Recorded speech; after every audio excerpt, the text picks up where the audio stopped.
Today, I'd like to talk with you a little bit about the book of Haggai. I'm not really sure how you say Haggai. I probably should have looked that up before I started.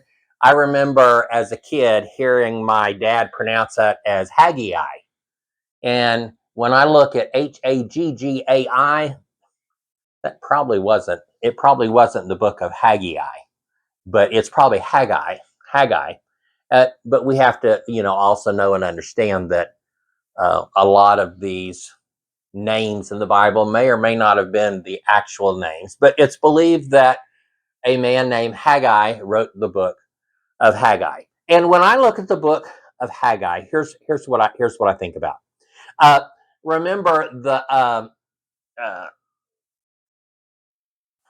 remember that a time came that after the Babylonians had captured the kingdoms of Judah, and they captured Assyria as well, which had captured the kingdom of Israel. But a time came when the ruler of Babylon told the people from the kingdom of Judah, said, um, "Y'all can go back to your own land. You don't have to stay here." And so they did, and they wanted to start rebuilding the temple, and uh, actually the grandson of the last king of Judah, the grandson of the last king of Judah became like the governor or the person who was put in charge by Babylon. Says, okay, you be the governor or the leader of the people. So they were appointed by Babylon. So even though they were told they can go back, it's not like the whole kingdom came back. But anyway, and so um, the people are moving back in. They're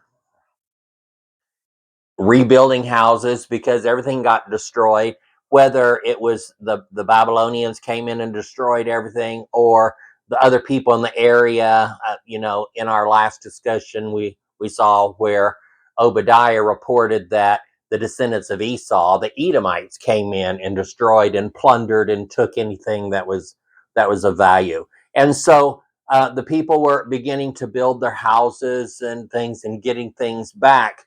But Haggai went to, I want to call him the king, but he wasn't the king, that went to the man in charge of what was the kingdom of Judah, the grandson of the previous king, and said, uh, look at your people, or look at our people. They're they're they're rebuilding their houses, which makes sense. You need to rebuild your house, but they haven't moved on from rebuilding their own stuff to rebuilding the temple of God. Um, they're not just building their house, but they're kind of forgetting that they need to rebuild the temple, or what we would call the church today. And I look at the book of Haggai, and I think of the living room. Think about your house, your living room. It's the room that you have where you gather. It's the room where you would entertain. It's the room where you would have conversations. In some homes today, it might be the place where you watch movies and TV. Um, that is true here at my house. My last house, I had a living room, but then I also had another room with a fireplace in it where the TV was. So in my front room, I had the piano, the couch, chairs, books. It was a place where that room was used only if you're having conversation or entertaining people. So when I think of the living room, I think of that. Now, so even when I'm thinking of my house here, is the living room an actual necessity? No, not really. I need to have a room with a bed where I can sleep. I need to have a bathroom where I can do bathroom stuff. I need to have a shower. I need to have a place where I can prepare food. I need to have a place where I can wash my clothing.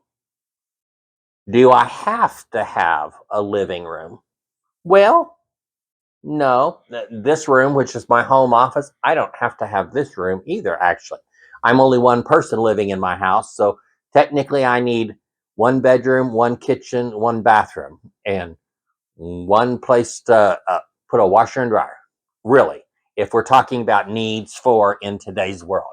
So when I look at the book of Haggai, I'm thinking about the living room and uh, the people in Haggai's time.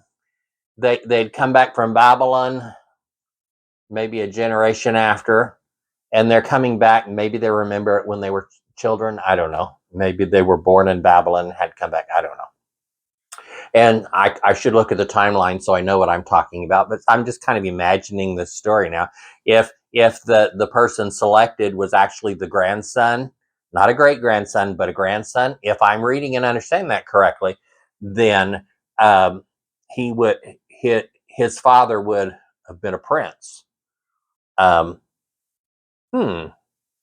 I wonder if his father would have been a brother or a cousin to Daniel or Shadrach, Meshach, and Abednego.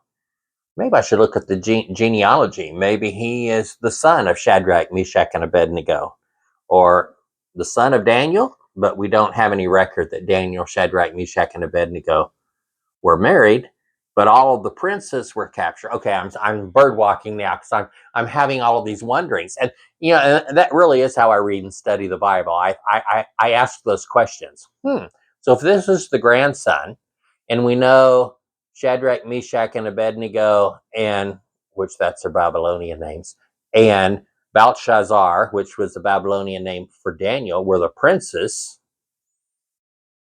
I wonder if one of them was the father of this person who was appointed. I don't know. So anyway, so we have this story of Haggai then going to who's now the leader of the people, who's the grandson of the last king they had for the kingdom of Judah, and said, "Okay, you've given the people plenty of time to know they need to build their own houses, but they're not just building their own houses. They're building living rooms. They're building rooms to live and entertain. They're doing more than what is actually necessary. They're having these luxuries of places and salons where they can come in and entertain, and they're still not even thinking about they need to build the temple. They don't have a church. And they didn't seem to really care. Now, what we learned in New Testament times, what they really should have been doing was having home groups in their homes and starting churches in that way, uh, building an outdoor pergola and just having church in the field. I mean, because in reality, that's what the church should have been. But this was Jesus had not come yet, so they did not know they hadn't moved to that level where God is everywhere. It's not like God is in the church, and so you got to build that church so God has a place to be. Just like today, we still have our boxes where we try to contain God in our concepts of God. They were doing the same thing. So Haggai then went and told the leader, said, "You got to speak to the people because God's not pleased because they're spending so much time on their own selves and building these luxuries like the living room.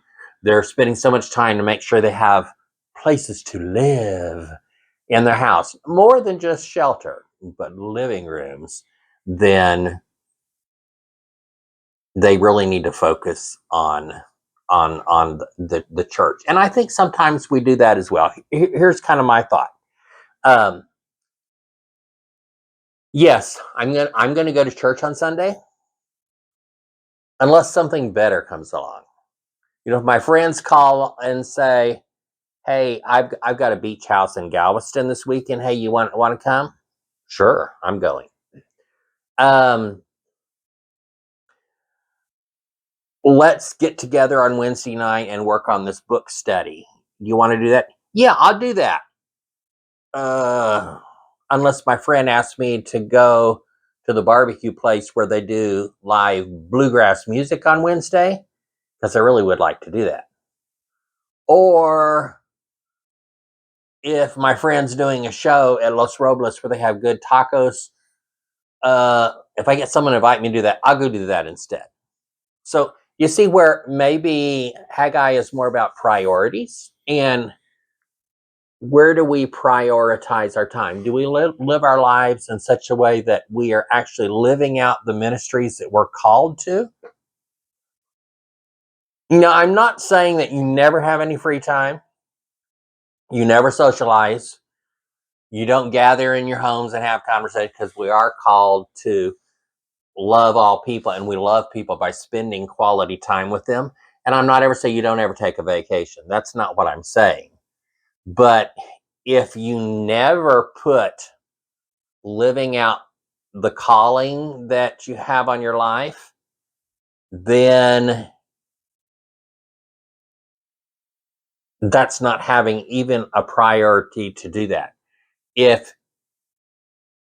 you only ever go to church, or you only ever participate in ministry if nothing better comes along, if you're only free, like there's nothing else to do, then that's not exactly right as well. Okay.